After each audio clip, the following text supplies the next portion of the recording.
네, 오늘은 이 절망에서 희망으로라고 하는 말씀을 나누고자 합니다.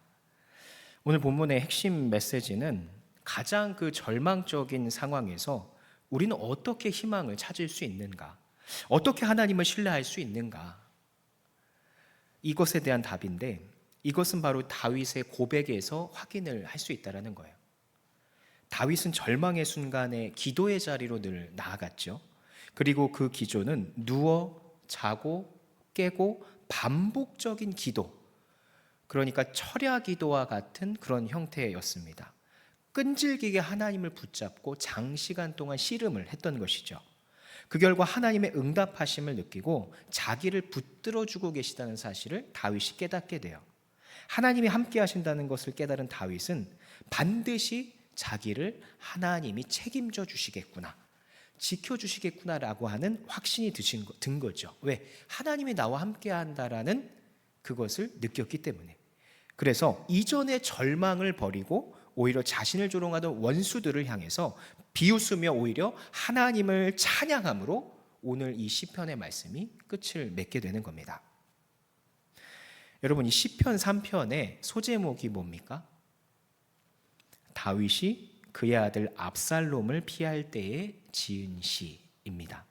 그러니까 뭔가 다윗 인생의 지금 최악의 상황인 거죠. 적군도 아니고 친아들에게 배신을 당해서 쫓기고 있는 그런 상황인 거예요. 등에 우리가 칼을 꽂는다고 하죠. 그러니까 마치 이와 같은 아주 어려운 상황인 거예요.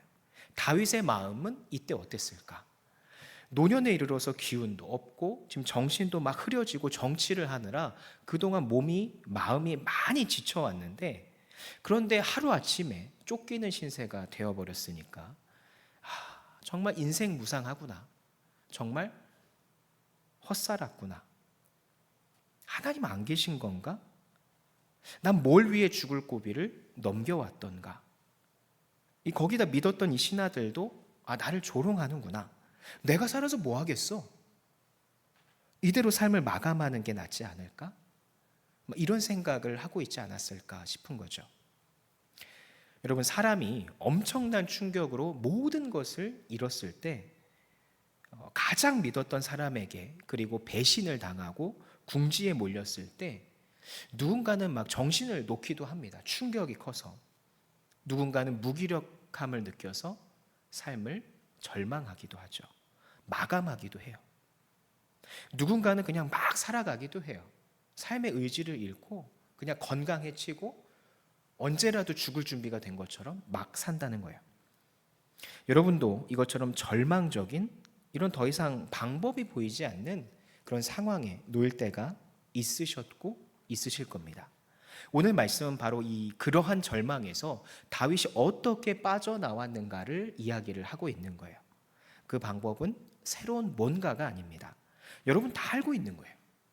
바로 기도죠. 그런데 단순히 기도하는데 막 영감이 떠올라서 막 계시를 받아서 다 해결되었어요 라고 하는 그런 기도가 아닙니다. 4절과 5절을 보면 내가 나의 목소리로 여호와께 부르짖으니 그의 성산에서 응답하시는도다. 내가 누워 자고 깨었으니 여호와께서 나를 붙드심이로다. 여기서 부르짖다라는 말은 미완료형 동사인데 한 번이 아니라 계속해서 반복적으로 지속적으로 기도를 했다라는 것을 뜻하는 거예요. 그리고 누워 자고 깨었다라고 하는 것은 쉽게 말해서 철야 기도를 했다라는, 밤을 새서 기도를 했다는 거예요.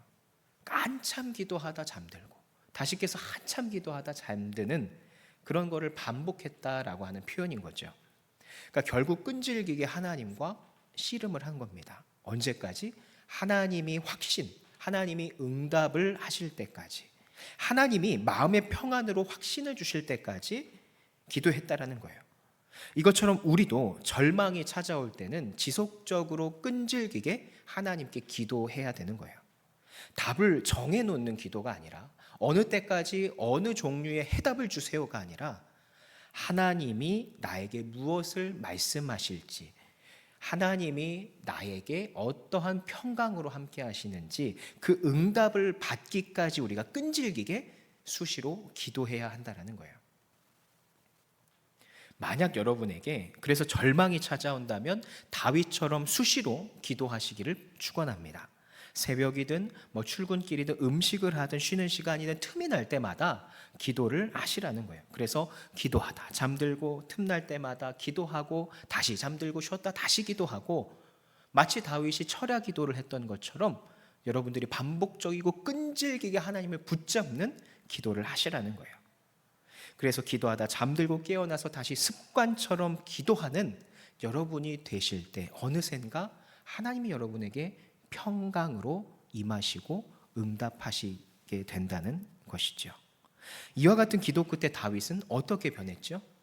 하나님이 나와 함께 하심에 대한 확신을 받은 그 다윗은 3절에 여호와여 주는 나의 방패시요 나의 영광이시요 나의 머리를 드시는 자이시니이다. 6절에 천만이 나를 애워싸 진친다 하여도 나는 두려워하지 아니하리다. 다윗은 지금 어때요?